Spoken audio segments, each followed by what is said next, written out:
we are here today to talk about the Opportunity Zone program. And the reason this timing is so good is that the federal government just released the second set of regulations.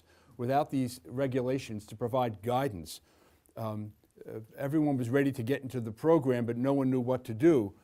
Now, most of the guidance is out there, and people are lining up to engage in the program. So, very briefly, the program began in 2017 with the Tax Cuts and Jobs Act passed in December of 2017, and the Opportunity Zone program is a component of that tax law. And what it's designed to do is to monetize assets in the United States. They figure there's $6 trillion in unmonetized assets. And that is defined as real estate, antique cars, antique watches, stamps, coins, art, any asset whatsoever. What the federal government wants to do is to monetize those assets, and they want to collect tax on them. So they've created this program to incent people to sell those assets. And Bonnie is going to describe what that program is all about. So why am I here? My company does environmental consulting and hazardous waste cleanup. We're in business 30 years. Why am I here relative to this particular law?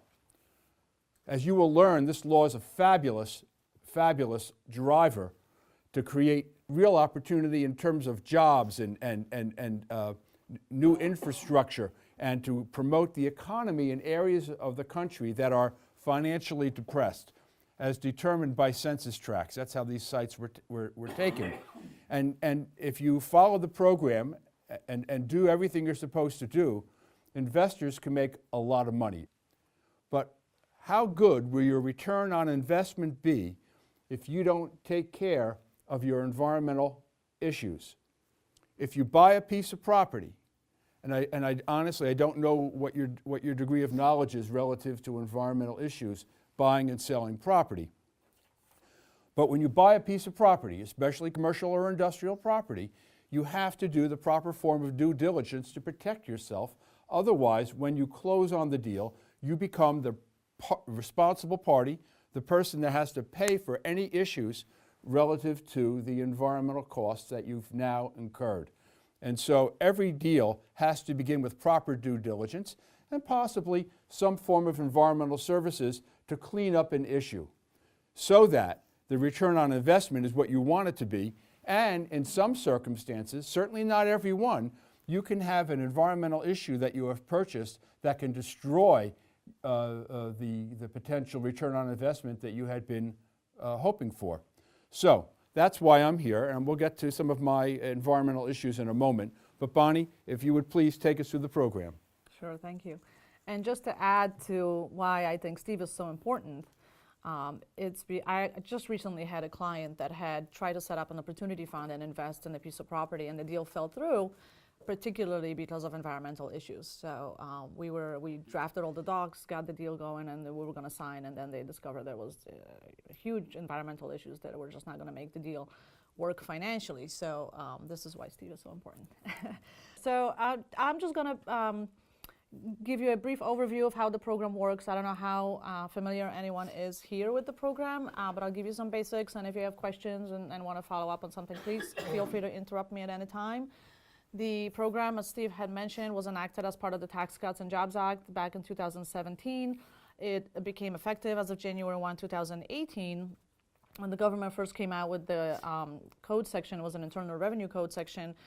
There was very little guidance, and there was a million questions that had come out as a result of that, and nobody really did anything about it. People just kind of sat on it and said, well, what does this all mean? The first set of regulations came out in October of 2018, and that is really when people started to get interested in the program. As Steve just mentioned, we just had a second set of regulations come out, which had now answered all the questions that followed as a result of the first set of regulations. And now we're really starting to see activity, people calling, asking, and trying to set up investment funds. We have set up some funds prior to the second set of regs, but people were kind of sitting on the sidelines and waiting. But this is definitely stirring up a lot more activity than up to the time leading to this.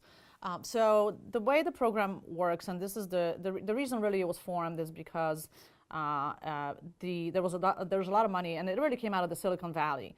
And in the Silicon Valley, there's a lot of investors, a lot of very wealthy people that have a lot of stock in companies that have significantly appreciated, such as Amazon, Facebook, and so forth. So there's millions and millions of dollars. I think they said in the range of billions, actually, of dollars kind of sitting, and nobody is liquidating the stock, and nobody's selling it because nobody wants to pay 20% or 25% tax on it.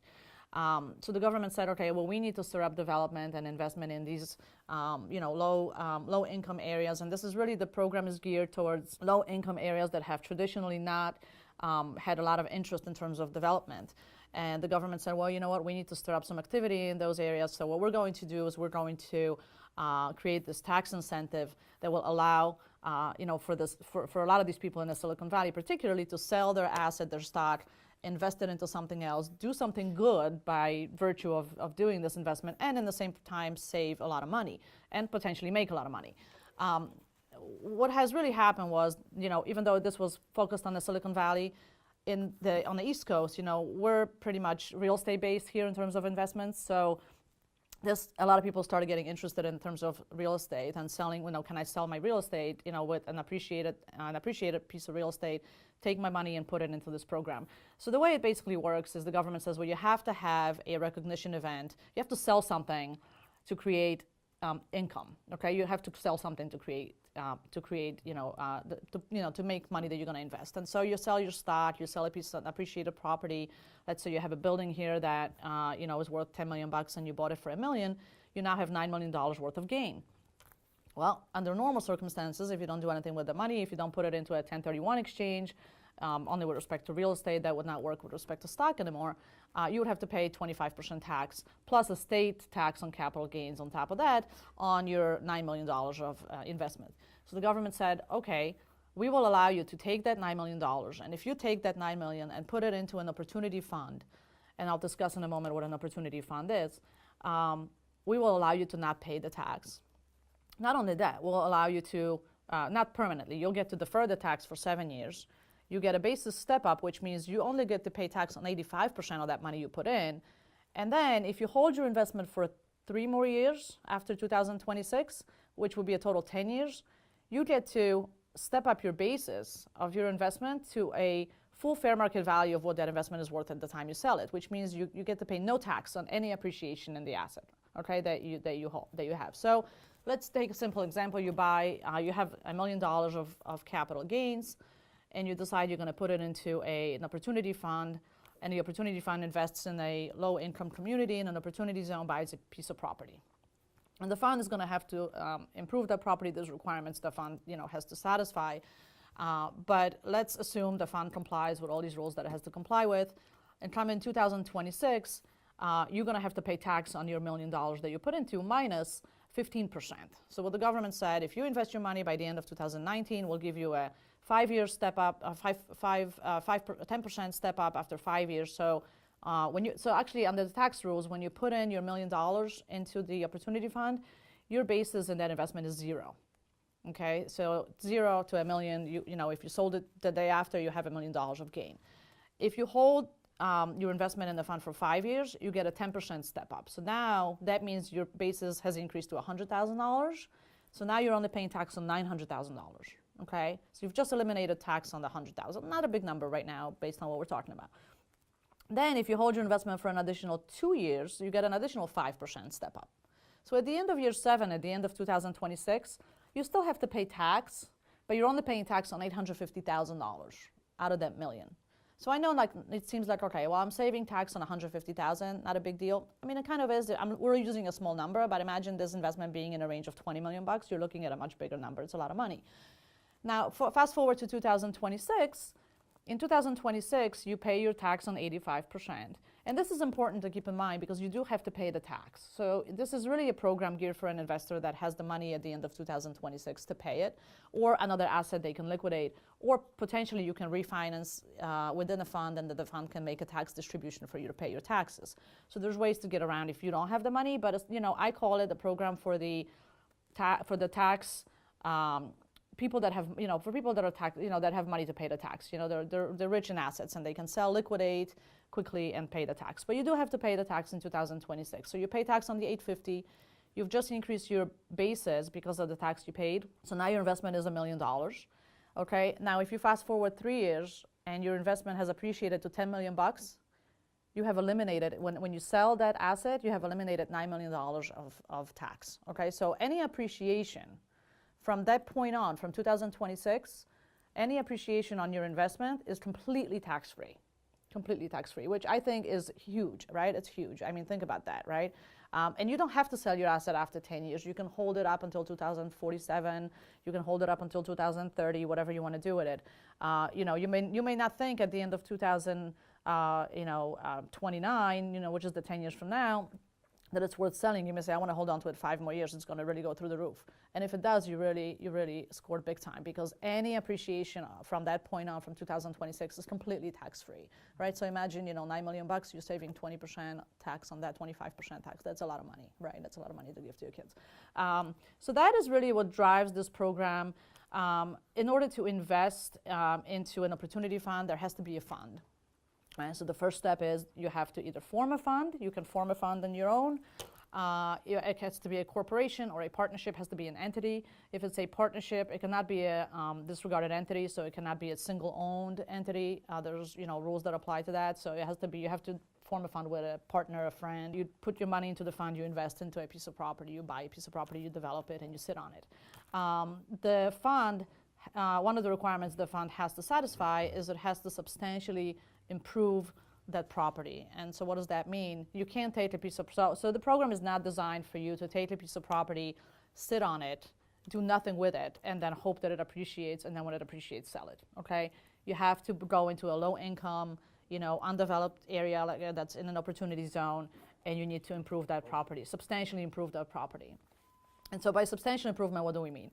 By substantial improvement, the government said means you have to double the basis of the property that you bought, minus the land, and we'll talk about that. So you buy a piece of real estate, and it's a land and a building on it. Let's say it's a warehouse, right? It's a land and a warehouse. And you say, I'm going to rip out this warehouse, I'm going to tear it down, and I'm going to put a multi-family, building, a shopping center, or whatever I'm going to build on it. So how much money do you have to put into it? Let's say you buy it for $1 million, all right? Well, so you would look at the allocation of the purchase price between the land and the building. And the government said, well, you're not going to count the value of the land. You're only going to count the value of the building for purposes of substantial improvement. So what does that mean? That means if your land is worth $500,000 and your building is worth $500,000, all you have to do is put in an extra $500,000 to substantially improve that piece of property. And so if you buy something for $1 million, it's not that you have to double your investment by $1 million. You have to double your investment by whatever the value of that building is. So it would be $500,000 plus a dollar. Essentially, it has to be more than that, more than what you put into it. So at $1.5 million, you put in $1 million, you another $500,001. You have now substantially improved the piece of property. The fund has 30 months to substantially improve. So, like I said, there's requirements that apply to the fund. There's deadlines. You can't sit on it for 6-7 years. You have 30 months as a fund to improve the property. And I know the reason for that is pretty obvious. The government wants you to keep moving. I mean, they want you to develop a project and move on, right? Go to the next project, not sit on it, and that will defeat the purpose of the program. So they have 30 months. In terms of construction projects, there's something the government came up with that's called a safe harbor for working capital. So the fund also has a requirement where, like, if the fund gets money put into it, so you put capital into the fund, they have to deploy that money within 6 months. The original rule said, well, you have to deploy your money within 6 months. Well, if you're a developer, how do you deploy your money within 6 months? How do you deploy your $5 million you put into a fund? How's the fund that within 6 months? You can't even get a permit in 6 months, And then, you have environmental issues and things like that come up, so it's impossible to do. So questions had come up, and there was commentary on the rules. The government looked at them and said, okay, fine, we'll give you 31 months, okay, as long as you have a working capital plan and a schedule. So if you have money put into the fund and you're going to build a shopping center or whatever you want to build, you have 31 months to deploy that money, but you have to have a schedule. You have to tell us, not in a specific form, but it has to be a simple schedule that says, phase 1, I'm deploying X amount of money. Phase 2, I'm deploying this amount of money, and it's going to go for that. Phase 3, and so forth. You would do that, and you have to substantially comply with the schedule as a fund. So you can't say, oh, I couldn't do it, and then, delay it. You have technically 31 months. There are some exceptions to the 31-month rule, and one of them just recently came out, and it is really helpful, actually. And it's for situations where there's a government delay. So, for example, you can't get a permit, or an environmental issue where you're really stuck on something, and it's going to take you much longer than the 30. You can't fit your construction within 31-month time frame, and it's really not of your making. It's really kind of out of your control. And if it's out of your control, then the government says, okay, we'll allow you to delay it further beyond the 31-month period, as long as it is a legitimate delay. You couldn't get a permit. Like, I have a client, for example, now. They called yesterday and they said, you know what, we can't move forward with the construction because we're getting sued, and there is a sort of a cease and desist on the construction.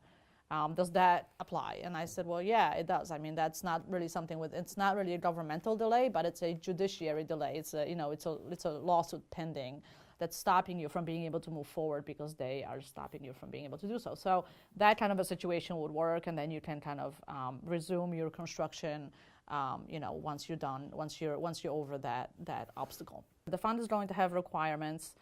The investor, when the investor wants to invest money into the fund, they have 180 days to invest their money within the time when they have a recognition of capital gains. So when you sell your asset, if you're selling stock, you have 180 days from the date that you sold your stock to put your money into the fund. So it's not, you can't sit on that money forever, right? It's kind of like with a 1031 exchange. There's a time window when you sell a piece of 1031 property and you want to go into a 1031. You have 180 days to reinvest it into another piece of property. Well, this is the same concept. You sell a piece of property, you have to reinvest it within 180 days, okay, to avoid having to pay the tax. Some people ask me, should I do this? What's better about it than a 1031 exchange? Why don't I just go with a 1031 exchange? There's not any questions. It's pretty straightforward. We've been doing 1031s for, tens of years, however far I can remember at least. Why shouldn't I just do it at 1031? It's safe and it gets me to the same result. And you know what? In a way, it does. It does. In a way, it does, except you can only do a 1031 exchange with a piece of real estate that you sell. You can't sell stock. You can't sell an appreciated car. You can't sell an appreciated art, piece of appreciated art. In this case, you can do any capital asset that you have, whether it's a car, whether it's a art, whether it's, whatever you think it is, it's real estate, not real estate. You can sell that. And you can put that money that you made on it into an opportunity fund. So I think that's the really one major benefit. You used to be able to do that with 1031 exchanges, but starting in 2018, the government said no. Now 1031 exchanges only apply to real estate. So I think this kind of fills in the gap in that sense. And then the other thing is this: with a 1031 exchange, and this is really big, I think. In a 1031 exchange, there's only two ways you get a step up in basis of something where you don't have to pay tax on it. One is you pay tax on it, okay, you sell it and you pay tax. And two is if you die, right? You die and it passes to your kids through your estate planning. You get a step up in basis on death. That's how the tax rules work. With this program, if you hold your investment for 10 years, you get a full step up in your basis, right? You're eliminating all of that appreciation, and you get to live.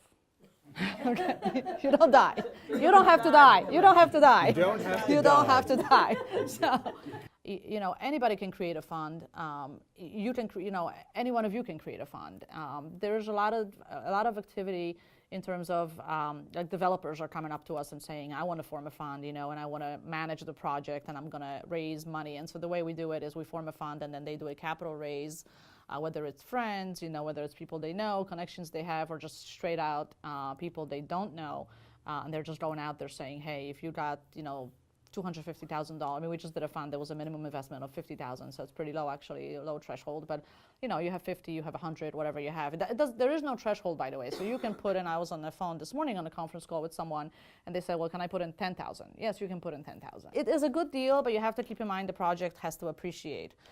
So, we see activity in areas that, traditionally people think are going to appreciate. I personally think there's going to be a lot of activity in the Midwest. I see a lot of activity in places like Louisville, Kentucky, Arkansas, like places I've never even heard of. I'm like, what's this town and where is it? But there's going to be a lot of activity there. And I think what's going to happen is a lot of people are going to steer away from big metropolitan areas like Manhattan and go and invest where land is really cheap right now, and you can develop a piece of property, and in 10 years or 20 years, it's going to be the new, Louisville or Manhattan, those areas that are going to grow in 10, 20 years. I think that's what people are looking for. So I think there's going to be a lot of activity in very remote areas that traditionally we wouldn't think of investing in. Someone has asked me this morning, do you know if Manhattan is in the opportunity zone? Well, but I'll tell you a funny story. So I have a client that owns a strip of blocks in Manhattan. They're on 8th Avenue between 51st and 59th, and they're in an opportunity zone. So yeah, which is shocking. I mean, he was shocked. And it's a piece of property, unfortunately, he already owns, so he really can't do anything about it. He can sell it to somebody else that wants to develop it, but he can't really do anything about it himself, because if you own a piece of property already in an opportunity zone, there's some structuring issues that have to be made, because there's a related party rule that does not allow you to to develop your own property, and it also doesn't allow you to take the property, sell it to your mom or your dad or your wife, and do it. He can partner up with a developer. He cannot have more than 20% ownership in the fund, but he can do. There's ways to do it, but it involves a little bit of restructuring. But he was shocked he was in an opportunity zone. So So now, let's say the IDA has investors who have set up the fund. The IDA buys vacant land, so we have to invest money into the property. So if we got grant money to get sewer and water lines run to the property, does that count towards the investment group's funding or no? No. So right. So that money also will be excluded from the tax benefit. So keep that in mind. Right. It has to be capital gains money, right? So there will be two buckets of money coming into the fund at that point. It does not stop you from getting. Maybe I misunderstood your question. What I was thinking you were asking was whether you can get grant money, and whether that's good money still. Some people have asked me, well, can I go and can I do a pilot? Do I qualify for other tax incentives that are out there, like energy credits and things like that? Yeah, these are all credits you can still apply for your project, even if you're in a fund.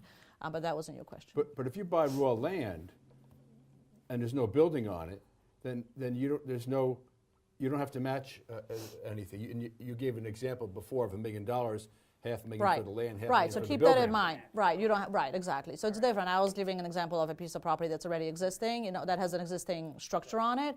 With the land, you don't have to match it. I mean, potentially you meet the original use test. There's something called the original use test. They do say with land you really don't meet the original use test ever, but there's circumstances under which you could. So you have to just keep that in mind. Yeah. In order to get the maximum step up in basis, you need to sell your asset and put it into an opportunity fund before the end of this calendar year. It doesn't mean you can't do it in 2020. It's just that instead of getting a 15 basis point bump, you'll get a 10 basis point bump. So that's the reason for doing it this year, if at all possible. Doesn't mean you can't do it next year or the year after.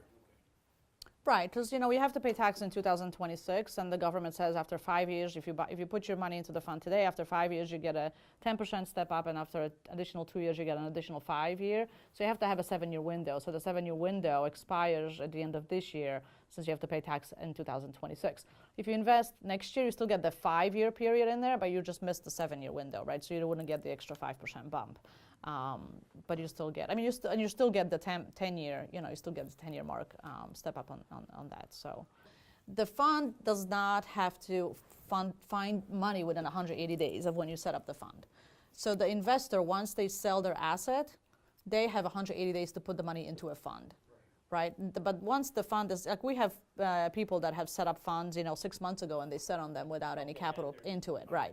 And then, but it's that, there's 180 days applies to the investor. So if I'm an investor and I sell my Amazon stock, which I don't have any, but if I did, I would be pretty wealthy right now. I sell my Amazon stock, and I have 180 days from that day to put it into a fund. I mean, the whole purpose of this program is to stir up investment, right? To, make people go out there and say, I'm going to take my money out, save some money in the process, and I'm going to do something good. I'm going to go and develop a piece of property in Newark, Patterson, out here, where maybe activity is not as prominent as it would be in, Midtown Manhattan. At the end of the day, the thing that's important, on any piece of property that you buy, and again, I don't know what your relative experience is with environmental issues, is that up here you need to do an ASTM Phase 1. It's done according to the American Society of Testing Materials. It confers protection under the Superfund law, but more importantly, it's a non-invasive investigation, meaning no samples are taken, in order to determine if there are any recognized environmental concerns on the piece of property. And so when the report is issued, those RECs, recognized environmental concerns, are listed, and then suggestions are made if they need to be investigated further, and it's done in order to protect you. So I just encourage you to make sure that you perform this due diligence, because in most cases you don't really find the terrible, terrible things, and sometimes you do, and you want to be careful you don't become responsible for that. That'll destroy your investment. The one thing to keep in mind, if this happens, something like this could happen. If it happens, you dissolve the fund. All right, so it's not a big deal. You can form, the fund can be formed, and then it can be dissolved if the project doesn't work. And someone has asked me actually yesterday too, which is an interesting question. Someone has asked if I have, and this actually kind of goes into environmental issues. If I do some initial due diligence on a piece of property before I decide that I want to buy it, can I treat it as a fund expense? Because then it will be deductible on the expense level and all that. Can I treat it as a fund expense? And the question is, well, what if it's an expense that you incurred before you formed the fund versus an expense that you've incurred after you formed the fund? And someone has asked me this question, not in an environmental context, but they said, what about my fund formation expenses? I'm, looking at a piece of property, I'm doing due diligence, and I don't do it at the fund level. I do it prior to, and then I decide, I have this piece of property, now I want to form a fund. So now it costs me, $10,000 or whatever to form a fund, get a lawyer, get an accountant, get whoever I need to get involved. It may not be that much money, but, depends on the nature of the fund. And they ask, can I deduct those expenses that are kind of pre-fund formation? Yes, you could justify that they were, related to the fund, operations, if you're doing some environmental due diligence. The answer is not clear, but also to keep in mind is the fund only has to deploy 90% of its assets, of its capital to opportunity zones, so presumably 10% could be used to pay back, pay back whoever for these expenses, whether it's lawyers or whatever. So if during due diligence you find out that some form of environmental remediation needs to be performed, is that part of the improvement process? Does that go toward the improvement costs on the property? Yeah. Again, depends on whether it's pre-fund formation or post-fund formation, but in the post-fund formation context, this was one of the issues that the EPA has, questions that they have asked of the IRS to address, because it's not clear from the guidance that we have. And mind you, a lot of opportunity zones are environmental brownfields, a ton. So people have come up and said, oh my God, this is awesome, right? I can do all this environmental remediation. I can, do some really good things with these pieces of property, these lands. But the government has actually remained silent at this point, which is not surprising for the IRS, but really disappointing, because we really don't have a clear answer. I would say, if I'm advising someone, I'm going to say, go for it, because they did not outright say no, right? They said any expenses related to, project formation, to due diligence are really expenses that, are qualified expenses for the fund. So I don't really see why environmental will be any different, if it's an environmental remediation, but they have not given us a clear answer on any environmental issues, which was shocking, because the EPA has sent this long letter, having all these questions saying, hey, government, come back and give us clear answers on this. Can we go forward with these environmental projects? And the government said absolutely nothing on that. And we don't know if they're going to, so I think this is kind of in the dark. This is the one issue that's going to stay in the dark, but I would say, go for it, and we'll fight it out if we have to down the line. Yeah, that will be me. Another question, are there opportune funds out there looking for projects? People want to invest this money, so they put it in an opportune fund and then go look for a project. The idea is to avoid the tax consequences. Yes, so it goes both ways. There is opportunity funds that we form after someone has come in and said, I have a piece of property I want to buy and I'm ready to go, form me a fund, and the fund has to buy that land, remember. So it can go this way, or we had formed a fund for an investor that was going to meet her deadline. It was like her deadline was, passing March 1st or something. We had to form a fund, and the fund had no idea what they were going to do with the money. But yes, they were able to put the money in within the time deadline to avoid the tax recognition event.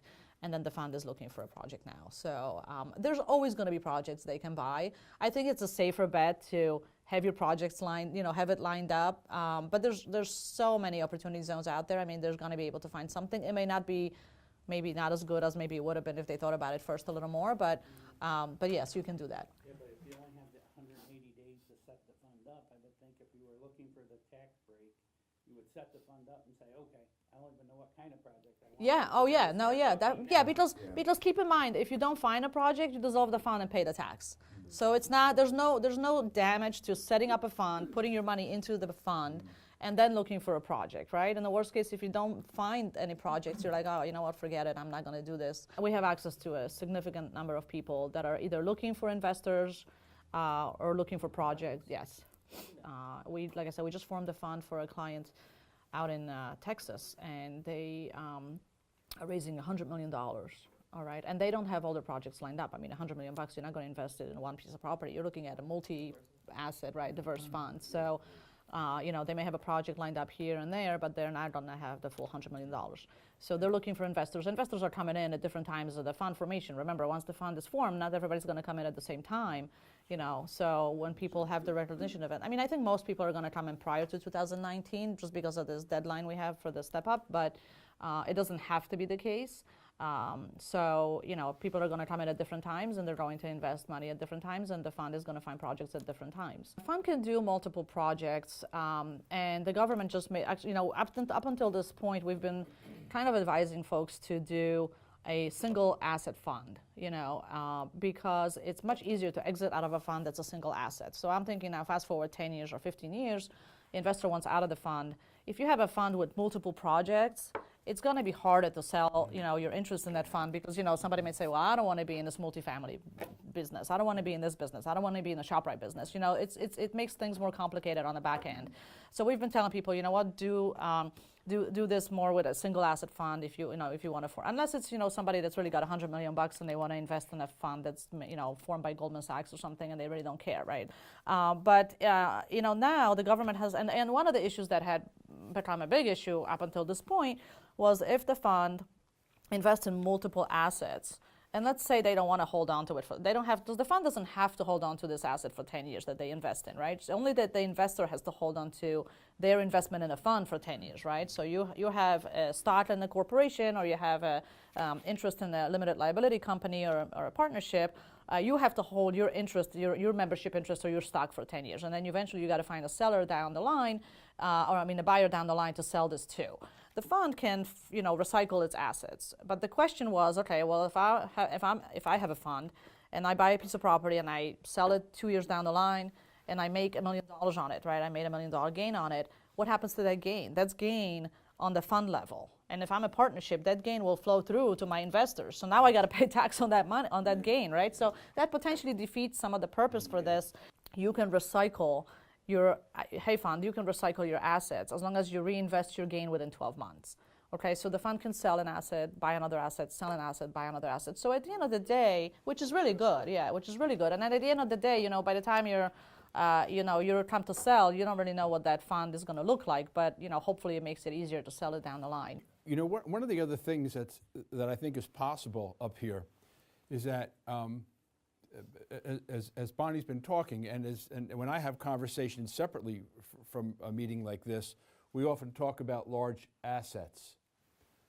But the fact of the matter is, people can take advantage of the Opportunity Zone program in these towns with much smaller assets. It's a good benefit. It's a win-win. You're monetizing an asset. The government's getting the taxes. That's what they want. Government wants their revenue, and it's social engineering. And when all these things come together, there's nothing wrong with that. Can you briefly speak to the areas that were designated as zones and what that process was? It was done by census tract, and it was done by basically poverty levels, looking at relative degrees of income and who's below the poverty line. And I think there was some, in fact, I know that there was some arbitrage done by each governor. The governors did this by committee in their own states. And so what I heard, I didn't read this, I don't even remember where I heard it, but I think when they first came out, the opportunity zones in New York State, there were none in Delaware County. And thank heavens that was rectified. Talk to Glenn about that. Yeah. The process is the governor decided to block them up according to the regional councils. And I forget, New York State had like 503, this is numbers off the top of my head, 320 some were designated to New York City. And the rest were then divvied up across the state. The southern tier region was granted 21 opportunity zones that they could designate. When the southern tier region first came out with that, as Stephen mentioned, Delaware County had 0. And most of the counties in the southern tier region had 0. And then there was a meeting to redesignate where those 21 would go. And Delaware County ended up getting 3. And they follow municipal town lines, They follow census tract lines. census tract Yep, lines. so Which for is Delaware County, it the covers same. all of Walton, Sidney, Deposit, and Masonville. That's one zone? Or There are three? actually there are 3 separate census tracts, so there are 3 separate zones. When we were talking opportunity zones a couple of months ago, wasn't there one in the center of the county somewhere? I provided the board a list of all of the areas within Delaware County that were eligible. And now there's 2 forms of eligibility. There were directly eligible, they met the census, the low-income guidelines. And then also contingent. there were adjacent ones. So if you were a town adjacent to a town that met those, you could also be included. The rules that were handed down to us in the southern tier were, don't even think about trying to designate anything that's an Right. adjacent to And they one. were based on, because you're based on never the gonna get it. 2010 census.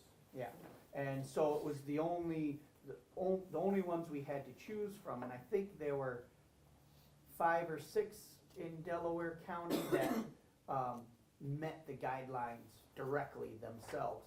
And so then what we were required to do was make a case for why each one should be in.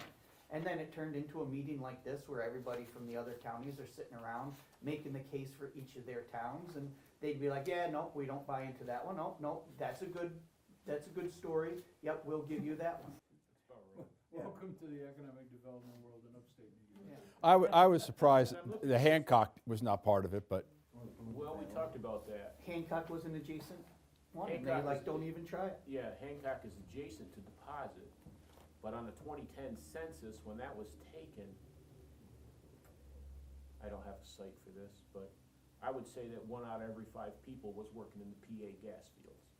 So our per capita income was up. Way up. Yeah. Yeah. That was one of the problems, was that they were using these 2010 2010 Right. data, and You're it was a talking big about issue. people whose income went from 10 to 90,000 a year. 20% of your people are, yeah. But then back down. But on this map, how much of this is in the watershed and what is that? Yeah, that's nice. I mean, you got parts of Sydney and you got part of Deposit that's outside the watershed, you know, south of the picket wire. Yeah, A lot of you- that's owned by New York State, in Masonville, and all in this area of the county. It's pretty limited. The area that we can Yeah. work in effectively, I think, is very limited. Yeah, but And I'm seeing the town of Sydney. Well, and that was another thing, Some it parts was, of Walton. it was not looked on highly to have one town here, one town there, and one town there. Yeah. They wanted them blocked together. And, you know, our 2 biggest priorities, because of the rationale we were asked to put forth, were Sydney and Walton. And, you know, with support from Broome County, we were honestly, that's how we were able to get Deposit included as well. Masonville was just a carry-on of Deposit. They're in the middle. Yeah, But even being in the watershed is difficult, but we still can build. The nursing home was built, Scott's is building down there on the flats. You know, it can be done, it's just something the next we jump through. Yeah, I can tell you there's a lot of interest out there, at least from what I hear, in remote areas, more remote than like Manhattan. Because you know what, Manhattan, a lot of properties in Manhattan are already appreciated. So, you know, the return on the investment may not necessarily be, you know, exactly, right. So I think, Even though we're relatively close to New York City, and we have a huge second homeowner base here, which is primarily New York City area. right, right. It's still difficult for us to identify people that have a lot of appreciated assets that they want to do something with. Yeah, well, we can definitely help with that. Yeah, we can definitely help with that. You just got to build. Yeah, you're welcome. Pleasure. Thank you Thank very you. much for having us today. Yeah, thank you for having us. Thank you. Thank you. Thank you.